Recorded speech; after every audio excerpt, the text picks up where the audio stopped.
Over the years, I've built, reviewed, and worked on a lot of serious WordPress builds.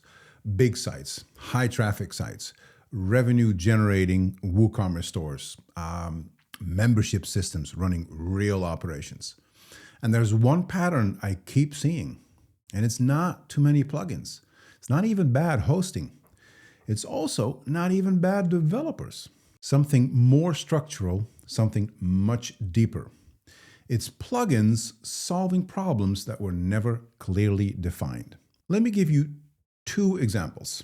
It's, for instance, things like performance tools stacked without a shared strategy and too much overlap. And the second one is complex plugins that promise enhancements, but that are layered on top of friction inside the site that was never properly diagnosed. I am a firm believer of solving problems at the root. So when I see the problems manifest in sites, I will ask the client what problem they were meant to solve. And if you've ever done this, you'll most likely get a list of optimizations that were chased, just like I do. But you rarely get a definition of the outcome that was required. And I understand why, because most WordPress-related advice out there does not go deep enough. It focuses on symptoms instead of causes. It optimizes mechanics instead of outcomes. And that works until it doesn't, right? So let me explain with an example. When something looks slow, we optimize it. Or when conversions dip, we install something, a plugin. When rankings drop, we start tweaking tools and yay, there's movement, there's action, there's a feeling of progress. But motion, doing something, is not understanding, and it is not fixing the root. And in WordPress, understanding is everything, because WordPress is super flexible.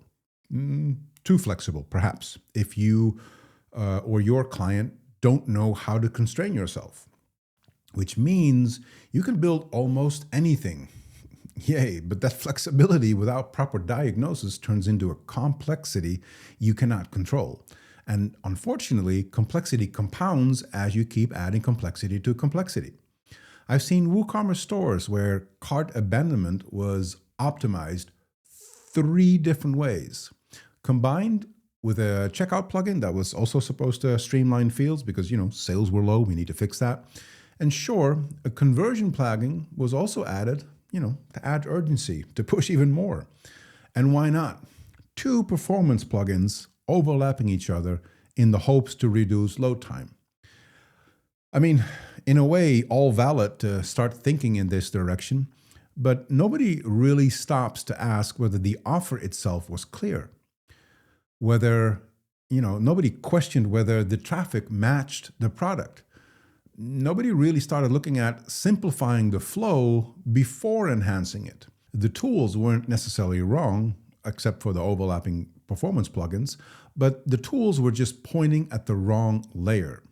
So at a small scale of a small site, you can probably get away with that, but a few thousand visitors a month, it will start becoming a problem. And with just a handful of transactions per day, your operational pressure is still low, but when it goes to a few thousand, from a few thousand to a couple of thousand, you can't compensate it with any solution. Sure, you can patch and you can stack solutions where you think you'll get away with it, but when traffic increases and revenue grows, when your team depends on the system working predictably, those superficial decisions start surfacing. Now you're forced to look into finding causes versus treating symptoms. And when you do, you begin to notice overlapping logic. You see conflicting assumptions in the plugins you have activated. There'll be things like performance tweaks fighting each other in different plugins. Yes, I've seen that many, many times. And you essentially have translated business goals into plugin stacks instead of designing a system. And upon this second glance, you're forced, now I have to optimize. Your optimizations don't feel like optimizations anymore. They feel reactive, they feel heavy, and your whole WordPress site now starts to feel fragile. And it's super easy to blame that on WordPress. because, it's flexible. It allows you to do that. But that's not really a WordPress problem, is it? That is a thinking problem. It's a lack of systems problem. So here's the upgrade in thinking I'm offering you. Every WordPress problem, or rather, every problem you experience in and with WordPress lives in different layers. So let's look at a couple of those layers so you get what I'm saying. There's this strategy layer, the layer that's about questions like, what are we actually trying to achieve? What outcome matters? And what defines success? Then there's a flow layer. Questions like, how does a user move through the system? Where is friction? Where is trust gained and where is it lost? And then lastly, there's the mechanics layer, the technical layer. It's about questions like, how is it technically implemented? What plugins, what services, and what tools are used? Or even on one level deeper, inside the technical layer, where you'd ask, what scripts are loaded? What plugins are active? So most WordPress builders start approaching fixing symptoms at this layer, the technical layer, the mechanics. And they start with the mechanics because the mechanics are, easy to spot. They're quite visible. And throwing your fix at them feels very productive. But professionals start at the top. They define the outcome. They design the flow. And only then do they implement mechanics. Only then. And that order matters more than people realize. So when layers are clear, then better decisions just becomes an automatic thing. Let me give you a very concrete example. I worked with a WooCommerce store that believed it had a performance issue. The site felt slow. Conversion rates, they were very inconsistent. Bounce rate was much higher than expected. And their first instinct was, we need to optimize. We need to improve caching, reduce scripts, fine-tune the theme and make it all fast. And those are all reasonable steps. And I want you to understand that it's the first thing you should be doing is wanting to create the fastest WordPress site possible. I'm not debating that. Heck, it's why I've launched my Make WordPress Fast course to help you do exactly that. But when we stepped back for that WooCommerce project and we started looking at the strategy layer first, something else appeared. The traffic coming in was broad and generic. The offer was positioned, let's call it vaguely, and the product pages were trying to speak to every single person out there. So the visitors they actually wanted to convert into customers, they hesitated. That hesitation was interpreted as a performance issue, but it wasn't. It was a positioning issue. So once the offer was clarified and the messaging on and around the product pages and combined with all the call to actions that were tightened, the same technical stack, nothing had changed on that end, already started performing better. Now, that was no new plugin required. It's still the same mechanics, but better outcomes.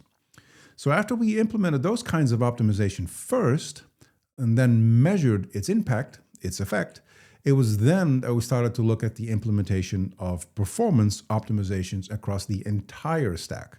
So not just limited to WordPress. We looked at the server, the database, WordPress itself, WooCommerce, and edge caching in front of WordPress. So this is a great example of what I mean when I say most advice treats symptoms. It sees hesitation and assumes friction.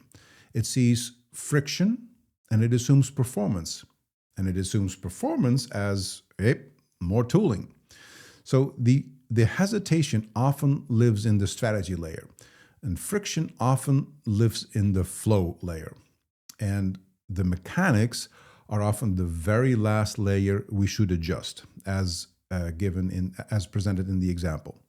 So this line of thinking is very present in WordPress culture, and it quietly pushes people in the wrong direction. The ecosystem with its plugins for everything rewards action. Just install something, it'll be fine. Configure it, add something more, that'll fix it. And that mentality, it rarely rewards the proper diagnosis. Nobody makes a viral video about deleting a plugin, right? So this is not the type of stuff you'll find much promoted on the various output channels. But I've seen more long-term gains come from removing the wrong solution than from adding a new one. And this becomes especially visible inside, for instance, a WooCommerce site or any other highly converting website, because once money is involved, surface fixes quickly get expensive. And if you solve strategy in mechanics, then complexity becomes invisible until it's too expensive. If you solve a flow problem with a plugin instead of redesigning the journey, you introduce hidden dependencies. And if you stack optimizations without really defining the outcome, you just introduce fragility.